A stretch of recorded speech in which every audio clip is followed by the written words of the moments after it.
Quand on pense à l'entraînement en calisthénie, on imagine souvent des tentatives de figures avancées, comme la planche, le front lever et leurs variations. Des enchaînements spectaculaires et des séances longues et difficiles. Mais la réalité de l'entraînement en calisthénie peut être et devrait être très différente. La calisthénie, ce n'est pas seulement essayer et apprendre des figures. C'est répéter une progression pour maîtriser une technique. C'est se renforcer, travailler les fondamentaux, être régulier, persévérer malgré les difficultés, mais surtout, prendre du plaisir dans sa pratique. Dans cette vidéo, je vais vous expliquer ce qu'est réellement l'entraînement en calisthénie, en abordant différents aspects, la structure, les modalités d'entraînement et la dimension mentale. Oui, ça, c'est aussi de la calisthénie. La calisthénie est un sport accessible à tous, des plus jeunes aux plus âgés, des plus petits aux plus grands. C'est un sport à part entière ou un complément idéal à d'autres activités. Cependant, la génétique joue un rôle important dans les capacités biomécaniques, la technique et l'efficacité neuromusculaire de chacun. La calisthénie, ça peut être une fin en soi, en cherchant à maîtriser la figure ou la performance la plus difficile possible en fonction de ses possibilités. C'est aussi un moyen ou une finalité pour prendre du muscle, pour s'améliorer dans d'autres sports, pour rester en santé. Ce n'est pas juste les figures, ça peut être du set and reps, du lest, la maîtrise des basiques et autres mouvements. Tu peux faire de la calisthénie et de la course à pied, des sports de combat, du streetlifting, du powerlifting.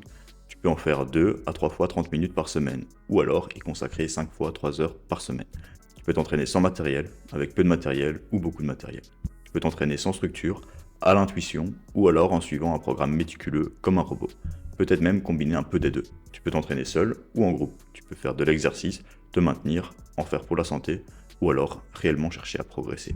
En conclusion, l'entraînement de la calisthénie, c'est pour tout le monde. C'est quoi réellement l'entraînement en calisthénie ? L'entraînement en calisthénie, selon moi, c'est d'avancer vers un objectif, c'est d'avoir une direction, passer d'un point A à un point B. C'est là que la différence se fait entre faire de l'exercice, ce qui est tout à fait louable, et s'entraîner. Dans cette optique de progression, on essaiera de faire les choses bien, intelligemment, en essayant d'optimiser, mais tout en allant à l'essentiel, en faisant ce qui fonctionne, sans se perdre dans le superflu, chose qui n'est pas simple avec la jeunesse du sport, avec les différentes approches et le surplus d'informations. On va chercher à débloquer son premier muscle-up, son premier handstand, les perfectionner, débloquer son front lever, sa planche, les perfectionner, les variations, puis des figures encore plus avancées, peut-être faire des combos, ou alors rester sur les basiques en augmentant ses répétitions, ou alors en se lestant en rajoutant du poids. Dans cette optique de progression, pour savourer sa pratique de la calisthénie, voici quelques caractéristiques fondamentales. Exécution. Quoi qu'il arrive, il faut pratiquer. Une fois, 2 fois, plein de fois. Et si possible, de manière régulière, sans avoir de coupure de longue durée. La régularité, c'est peut-être ce qui compte le plus dans tout ce que je vais vous raconter. La régularité, ça vaut aussi sur le mouvement. Être capable de s'entraîner vers le même objectif pendant des mois, des années, sans s'éparpiller, sans changer d'objectif ou de modalité. Exécuter en forçant, en y mettant l'effort dans ses séries. On n'est pas là pour brasser du vent, c'est un sport de force.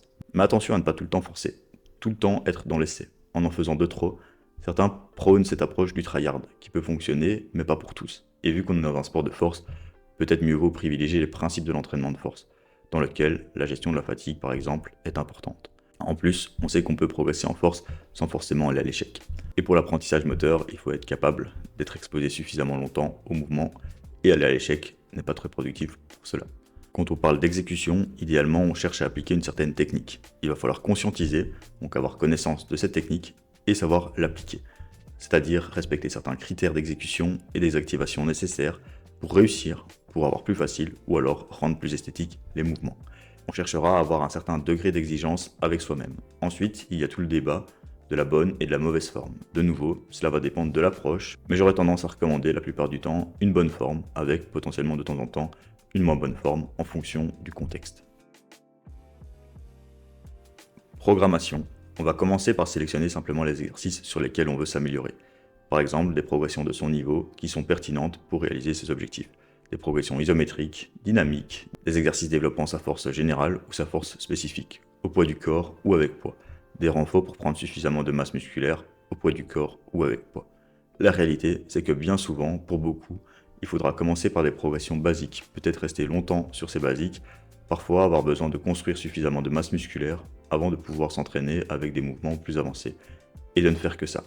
Certains auront la chance de passer rapidement cette étape, ou de la réaliser naturellement, tandis que d'autres resteront malheureusement plus longtemps dans cette phase et devront s'y prendre un peu plus minutieusement pour pouvoir progresser et en sortir. Une fois qu'on a nos exercices, il va falloir les programmer avec par exemple une certaine charge d'entraînement, volume, intensité, fréquence, nombre de séries par semaine, RPE, seconde en réserve, proximité à l'échec, nombre de séances par semaine, avoir des jours difficiles, plus faciles, accumuler du volume, augmenter l'intensité, choisir des formats ou des méthodes de prescription, séries classiques, top set, back of set, MOM, cluster, réaliser des cycles en essayant de faire mieux chaque semaine, en améliorant la technique, en rajoutant des séries, des secondes, des répétitions, des kilos, en prenant suffisamment de repos entre les séries, c'est un sport de force de nouveau, et en recommençant un cycle, en analysant, en prenant des bonnes décisions, prioriser certains mouvements, repartir de plus bas, reconstruire, construire, exprimer.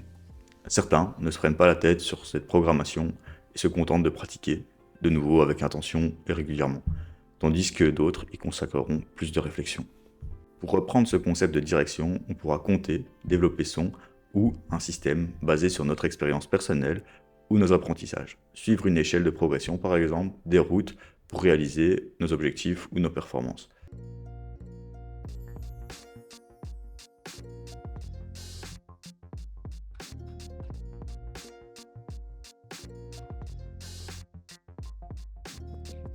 D'un point de vue dimension mentale, la calisthénie, c'est l'exploration de ses capacités, c'est du développement, c'est progresser chaque semaine, chaque mois, année. Ça peut être de la stagnation, de la frustration, c'est chercher à faire mieux, c'est faire preuve de patience, car ça peut être long, très long. C'est faire face à la blessure, c'est savoir gérer son ego, c'est faire face à soi, ses capacités, c'est être dans l'instant, c'est méditer, c'est connecter, c'est partager, c'est être seul. C'est casser ses croyances, ses barrières, se confronter à la réalité de la gravité, de son corps, de ses restrictions. C'est développer sa confiance en soi, ses capacités à progresser, l'amélioration de son physique, ses capacités à réaliser des mouvements stylés. Voilà au final, selon moi, ce qu'est la calisthénie. J'espère avoir soulevé quelques éléments de la réalité de l'entraînement en calisthénie. Au final, ce n'est pas juste essayer des figures, la calisthénie, c'est tout ça. C'est pour tout le monde, et ça peut être fait de plein de manières différentes.